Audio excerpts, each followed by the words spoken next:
Hey, how you doing? This is Michael Thompson and Andy. We're here getting ready to talk about Speedlights. This is part two of a series that we're doing on Speedlights, how to use Speedlights, and we're going to talk about all this technical information in such a way that's really super easy to understand. Extremely. But before we get into that, let's talk about something. You need to know all this technical information before you actually get out there and start working with a model.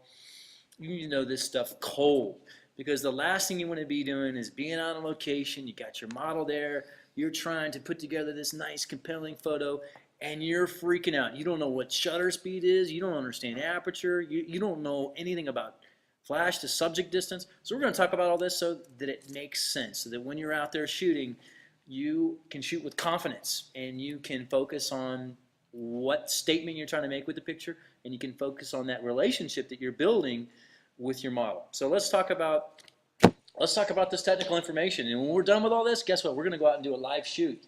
I think we should find a model and go do a live shoot. So the first thing we're going to talk about is shutter speed. There's 5 different variables of exposure that we're going to cover over this short series here. And the first one we're going to talk about is shutter speed. And what is shutter speed? Shutter speed does what, Andy? It pretty much controls your ambient light. What I mean by that, to put it in really layman's terms, is if I want, let's say for example, I'm taking a picture of a model and the sky's her background. If I want the sky to be dark, I pretty much use a fast shutter speed because I want less light to come into the camera. If I want the sky to be lighter, I use a slower shutter speed, to let more light into the camera. That's right. So with shutter speed, we're controlling the available light or any constant light source, which could be the background, with your shutter speed.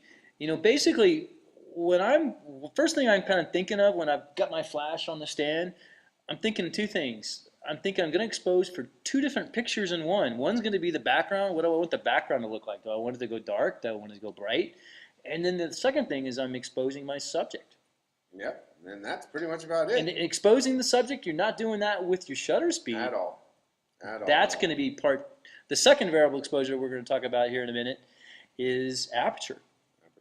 But now, again, do you want any final closing comments on shutter speed? I think we nailed it home? I think we pretty much nailed it.